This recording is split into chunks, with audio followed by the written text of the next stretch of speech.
के हाथ में पूरे घर का रिमोट कंट्रोल था। उसके चेहरे पर वही पुराना पागलपन और एक अजीब सी जीत वाली खुशी थी। उसकी वो मुस्कान मेरे रोंगटे खड़े हो गए। उसने बड़े प्यार से कहा, टीचर अब कहीं मत जाइए, मैं ताउम्र आपका ख्याल रखूंगी, ठीक है। मैं कैद हो चुका था। जियांग परिवार का सिक्योरिटी सिस्टम दुनिया में सबसे बेहतरीन था। खिड़कियों पर बुलेट प्रूफ कांच और सारे दरवाजे कंप्यूटर से कंट्रोल होते थे। मेरे लिए वहां से निकलना नामुमकिन था। मैंने गुस्से में चिल्लाकर कहा, जियांग यानेर, मुझे बाहर जाने दो। तुम जो कर रही हो वो कानूनन जुर्म है। पर वो बस मुस्कुराती रही। उसने कटे हुए फल मेरी तरफ बढ़ाए और बड़े ही कोमल लहजे में वो सबसे खौफनाक बात कही, टीचर आप गुस्से में भी बहुत अच्छे लगते हैं, पर अपनी ताकत बर्बाद मत कीजिए। आप यहाँ से कभी नहीं भाग पाएंगे। मुझे गायब हुए कई दिन बीत चुके थे। तभी किनलिंग चिनलिंग का फोन जियांग परिवार के लैंडलाइन पर आया। जियांग यानियर ने मेरे सामने ही लैंडलाइन का लाउडस्पीकर ऑन कर दिया। दूसरी तरफ से मेरी बहन किनलिंग की घबराई हुई आवाज आई, हेलो नमस्ते, मुझे अपने भाई किनमो चिनमो से बात करनी है। जियांग यानियर ने फोन उठाया और जीतने वाले अंदाज में धीरे से कहा, तुम्हारे भाई वो अभी मुझे एक बहुत जरूरी और गहरी ट्यूशन दे रहे हैं, इसलिए फिलहाल वो घर नहीं आ पाएंगे। फोन की दूसरी तरफ कुछ सेकंड सन्नाटा छाया रहा और फिर मेरी बहन खुशी से चीख पड़ी, वाह भैया आप तो छा गए। भाभी आप तो महान हो। भाभी आप बिल्कुल फिक्र मत करना, मेरे भाई को अपने पास ही रखो। बस याद रखना जब वापस आओ तो मेरे लिए एक छोटा भतीजा साथ लेकर आना खेलने के लिए। लाउडस्पीकर पर अपनी बहन की वो पागलों जैसी आवाज सुनकर मेरा तो दम ही घुटने लगा। ये सब क्या बकवास चल रही थी। कुछ दिनों बाद जियांगचैंग यूनिवर्सिटी की एडमिशन लेटर आ गया। जियांग यानियर ने पूरे शहर में टॉप 10 में जगह बनाकर जियांग यूनिवर्सिटी में अपनी सीट पक्की कर ली थी। वही यूनिवर्सिटी जहां से मैंने पढ़ाई की थी और जहां अब मैं खुद प्रोफेसर था। वो अपना वो सुनहरे अक्षरों वाला एडमिशन लेटर मेरे चेहरे के सामने लहराते हुए बोली,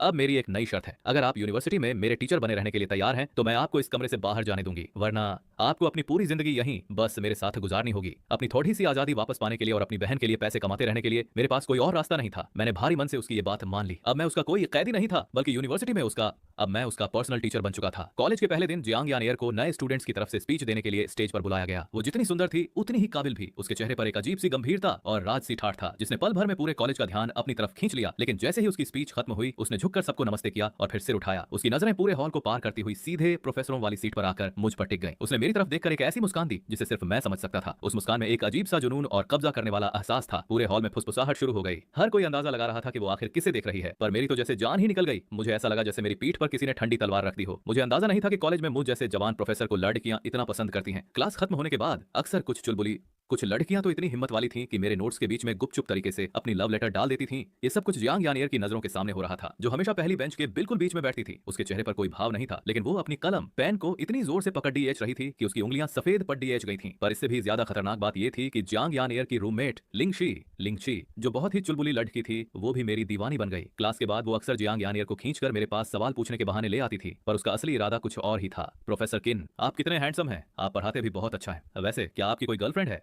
लिंगशी ने अपनी बढ़ी बढ़ी आंखों से मेरी तरफ देखते हुए बढ़े बेबाक अंदाज में पूछा। इससे पहले कि मैं कुछ जवाब सोच पाता, मेरे बगल में खड़ी तभी जियांग यानियर ने बहुत ही ठंडे लहजे में बात काटी और कहा, उनकी गर्लफ्रेंड है। लिंगशी एकदम हैरान रह गई। उसने पूछा, कौन है, क्या हम उसे जानते हैं? जियांग यानियर ने अपना सिर घुमाया और मेरी आंखों में आंखें डालकर एक एक शब्द पर जोर देते हुए कहा, वो मैं हूं। उसी रात जियांग यानियर ने मुझे मेरे ही ऑफिस में घेर लिया। उसने अंदर से दरवाजा बंद किया और धीरे धीरे मेरी तरफ बढ़ने लगी। उसकी आंखों में दबा हुआ गुस्सा और एक गहरी उदासी साफ दिख रही थी। उसने कहा, टीचर आप बिल्कुल भी सीधे नहीं है। आखिर इतनी सारी लड़कियां आपको क्यों पसंद करती हैं? यहाँ तक कि मेरी रूममेट भी आपकी दीवानी हो रही है। उसने मुझे दीवार के कोने में धकेल दिया और अपने दोनों हाथों से मुझे घेर लिया जैसे मुझे कैद कर रही हो। उसने फुसफुसाते हुए कहा, आप सिर्फ मेरे टीचर हैं और सिर्फ मेरे ही रहेंगे। एक बार फिर मैं उसके उस पागलपन के जाल में उसके बॉडीगार्ड्स ने मुझे किडनैप किया और वापस उसी विला में ले आए। इस बार उसकी आंखों में जो पागलपन था वो पहले से कहीं ज्यादा गहरा था। उसने मेरा फोन छीन लिया और कमरे के सारे इंटरनेट कनेक्शन काट दिए। मेरा बाहरी दुनिया से हर नाता टूट चुका था। वो बिस्तर के किनारे बैठी और बहुत ही प्यार से मेरे चेहरे को सहलाने लगी जैसे वो किसी बहुत कीमती मूर्ति को निहार रही हो। उसने धीमी आवाज में कहा, तो यूनिवर्सिटी बहुत खतरनाक जगह है। वहां हर तरफ ऐसे लोग हैं जो आपको मुझसे छीनना चाहते हैं। इंसान यहाँ सबसे सुरक्षित है जहां सिर्फ हम दोनों हैं। मैंने अपनी आंखें मूंद ली और हार मान ली। वो पागलों की तरह मुझसे सवाल करने लगी। उसकी उंगलियां मेरी भौहों, नाक और होठों पर रेंग रही थीं। आखिर वो सब तुम्हें पसंद क्यों करते हैं? क्या इसलिए कि तुम दिखने में इतने अच्छे हो, या इसलिए कि तुम्हारी आवाज इतनी सुरीली है? उसने फुसफुसाते हुए कहा, तुम सिर्फ मेरे हो। तुम्हारा हुनर, तुम्हारा ये चेहरा, तुम्हारी हर एक चीज पर सिर्फ मेरा हक है। कोई और इसे नहीं देख सकता। मुझे ऐसा महसूस हो रहा था जैसे मैं मकड़ी के जाल में फंसी कोई तितली हूं। मैं जितना बाहर निकलने की कोशिश कर रहा था वो जाल मुझे उतना ही कसता जा रहा था। रात जब गहरा गई तो उसने मेरे कान के पास आकर बड़े ही मासूम मगर नशीले अंदाज में कहा, उसने बहुत ही धीमी आवाज में कहा, टीचर आपने मुझे मैथ के सवाल सिखाए, केमिस्ट्री सिखाई और जीना भी सिखाया लेकिन एक चीज अभी भी रह गई है जो मैंने नहीं सीखी। मेरे मन में खतरे की घंटियां बजने लगीं। मुझे एक बहुत ही बुरा एहसास होने लगा। उसने अपनी बात रोकी। उसकी गर्म सांसें मेरे कान को छू रही थीं जिससे मेरा पूरा शरीर कांप उठा। उसने धीरे से कहा, आपने मुझे अभी तक ये नहीं सिखाया कि एक बच्चे को जन्म कैसे देते हैं। मैंने झटके से अपनी आंखें खोली और उसकी उन नजरों से टकराया जिनमें पागलपन, जुनून और एक छोटी सी गुहार छिपी थी। उस पल मेरे बचने के सारे रास्ते बंद हो गए। मुकाबला करना बेकार था और शायद मेरे दिल के किसी कोने में मैं भी इस लड़की के लिए जगह बना चुका था। वो लड़की जो पूरी दुनिया में सिर्फ और सिर्फ मुझ पर निर्भर थी। उस रात मैं उसका सिर्फ टीचर नहीं रहा बल्कि उसका अपना बन गया। उसने बहुत ही नादान मगर दीवानों की तरह अपना हक जताया। अगली सुबह जब मेरी आंखें खुली तो पूरा कमरा बिखरा हुआ था और मेरा बदन दर्द से टूट रहा था। जियांग यानेर किसी संतुष्ट बिल्ली की तरह मेरे सीने से लगकर सुकून की नींद सो रही थी। साइड टेबल पर एक इस्तीफा, रेजिग्नेशन लेटर और एक कीमती सोने का पेन सलीके से रखा हुआ था। उसने मेरी नींद भरी आंखों को चूमते हुए बड़े ही प्यार से कहा, टीचर अब वो नौकरी छोड़ दीजिए, अब से आप बस घर पर रहेंगे और सिर्फ मुझे पढ़ाएंगे। मैंने कांपते हाथों से पेन उठाया और साइन करने वाली जगह पर अपना नाम लिख दिया, किन मो।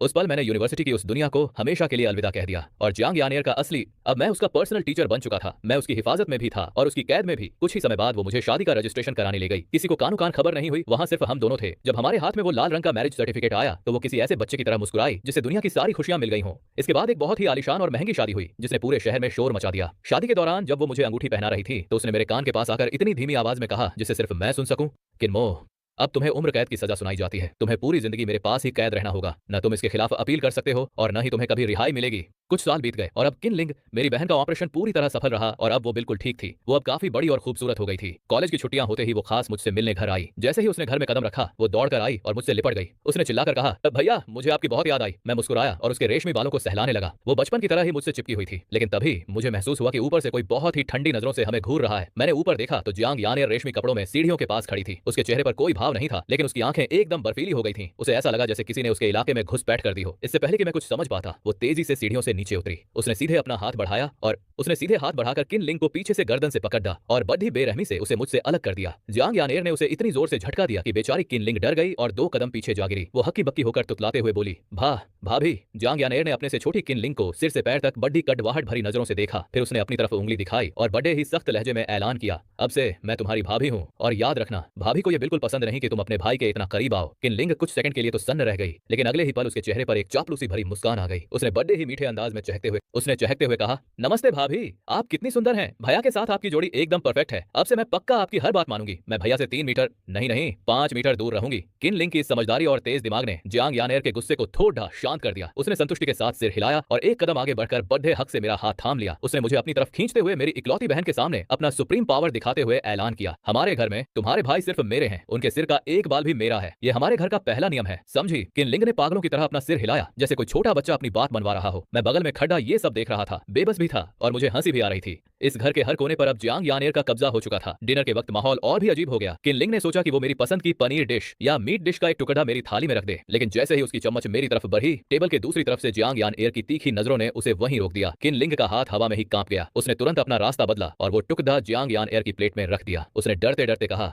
भाभी आप बहुत मेहनत करती हैं। मेरे भैया जैसे बड़े इंसान को संभालना कोई आसान काम नहीं है। आप बहुत थक जाती होंगी, आप ही इसे खाइए और अपनी सेहत का ख्याल रखिए। तब जाकर जियांग यानेर ने अपनी डरावनी नजरें वहां से हटाई। उसने बड़े ही इत्मीनान से उस टुकड़े को उठाया। फिर उसने अपनी चम्मच हवा में लहराई और किनलिंग की फटी रह गई आंखों के सामने। किनलिंग फटी आंखों से देखती रह गई और जियांग यानेर ने अपने हाथों से वो टुकड़ा मेरे मुंह के पास ला दिया। उसने बड़े प्यार से कहा, लो पतिदेव खाओ। मैंने उस अजीब और घुटन भरे माहौल में अपना मुंह खोल दिया। उस पल मुझे मीठी घुटन का एहसास हो रहा था। कुछ साल और बीत गए और अब किनलिंग के बोर्ड एग्जाम्स का वक्त आ गया। जिस दिन रिजल्ट आया वो खुशी से झूमती हुई हाथ में अपना जियांग यूनिवर्सिटी का एडमिशन लेटर लिए किसी तूफान की तरह हमारे घर में घुसी। उसने चिल्लाकर ऐलान किया, भैया भाभी मेरा भी जियांग यूनिवर्सिटी में एडमिशन हो गया है। अब मैं भी आपके कॉलेज में रहूंगी और रोज आपसे मिलने आया करूंगी। किनलिंग के चेहरे की वो मुस्कान पल भर में जम गई। जियांग यानेर ने पहले उत्साहित किनलिंग को देखा, फिर मेरी तरफ मुड़ी। उसकी आंखों में एक अजीब सा गहरा साया था। मेरा दिल जोर से धड़का। मुझे समझ आ गया कि कुछ बहुत गलत होने वाला है और वही हुआ। उस रात जियांग यानेर मेरी बाहों में सिमटी हुई थी। उसने बड़े ही मासूम अंदाज में जैसे कोई मामूली बात हो कहा, मोह देखो ना, किनलिंग भी अब जियांग यूनिवर्सिटी में आ गई है। मुझे लगता है कि उसे कॉलेज में अकेले रहकर खुद को संभालना सीखना चाहिए, है ना? तो क्या आप फिर से अपनी नौकरी नहीं छोड़ दे सकते? आखिर आपने दोबारा पढ़ाना भी तो सिर्फ मेरे लिए शुरू किया था। जब वो ग्रेजुएशन पूरा कर लेगी तब आप वापस काम पर चले जाना। मैंने उसके कोमल गालों को हल्के से खींचते हुए मजाक में कहा,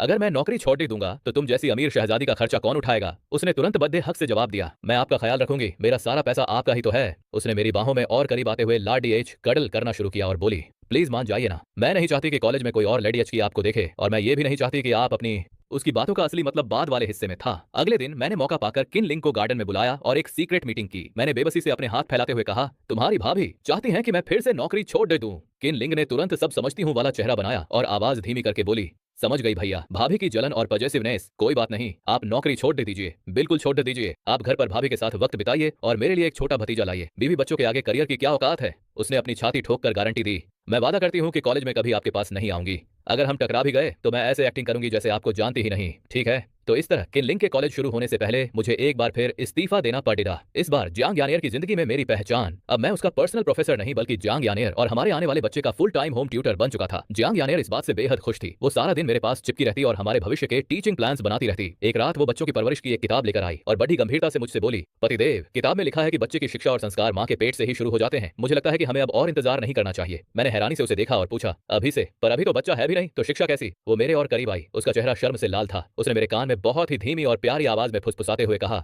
शिक्षा का पहला सबक है कि बच्चे को दुनिया में कैसे लाया जाए, उसका अभ्यास करना। उसकी उस शर्मीली मगर मासूम जिद के आगे मैंने पूरी तरह से घुटने टेक दिए। उस मीठी और कभी न खत्म होने वाली उस सुनहरे पिंजरे में मैं कब इतना गहरा उतर गया मुझे पता ही नहीं चला। और सच तो यह है कि अब मुझे इस कैद से प्यार हो गया था। कुछ समय बाद खबर आई कि जियांग यानेर मां बनने वाली है। इस खबर ने पूरे जियांग परिवार को खुशियों से भर दिया। जियांग यानेर ने अब मुझ पर पहरा और भी सख्त कर दिया था। वो खुद अपने हाथों से मेरे लिए हेल्दी खाना बनाती। उसका तर्क बधा अजीब मगर प्यारा था। पापा की सेहत ही बच्चे का भविष्य तय करेगी। डिलीवरी वाले दिन जब उसे लेबर रूम में ले जाया जा रहा था, उसने मेरा हाथ कसकर पकड़ डिच लिया। उसका चेहरा दर्द से सफेद पद्धा था, पर उसकी आंखों में वही पुराना जुनून था। उसने मुझसे वही पुराना और मुश्किल सवाल पूछा, अगर कोई खतरा हुआ तो किसे बचाओगे, मुझे या बच्चे को? मैंने बिना एक पल सोचे उसका हाथ चूमा और उसके माथे को सहलाते हुए कहा, सिर्फ तुम्हें, मुझे सिर्फ तुम चाहिए। वो मुस्कुराई और चैन से अपनी आंखें बंद कर लीं। कुछ सालों बाद हमारा प्यारा सा हमारी बेटी अब बद्धी हो रही थी और वो बिल्कुल अपनी माँ जियांग यानियर की परछाई थी। बचपन से ही उसके अंदर भी वही कब्जा करने वाली जिद्दी फितरत दिखने लगी थी। एक दिन मैं गार्डन में अपनी बेटी को गोद में लेकर धूप सेक रहा था। किनलिंग छुट्टियों में हमसे मिलने आई। जैसे ही बेटी ने अपनी बुआ को मेरी तरफ बढ़ते देखा, वो तुरंत मेरी गोद से उतरी और अपने नन्हे नन्हे कदमों से दौड़कर किनलिंग के सामने खड़ी हो गई। उसने अपनी छोटी छोटी बाहें फैलाकर मेरा रास्ता रोका और अपनी तोतली आवाज में बिल्कुल अपनी माँ की तरह ऐलान किया, पापा को हाथ मत लगाना, पापा सिर्फ मेरे हैं। मैं अपने सामने इन दो छोटी बड्डी सन की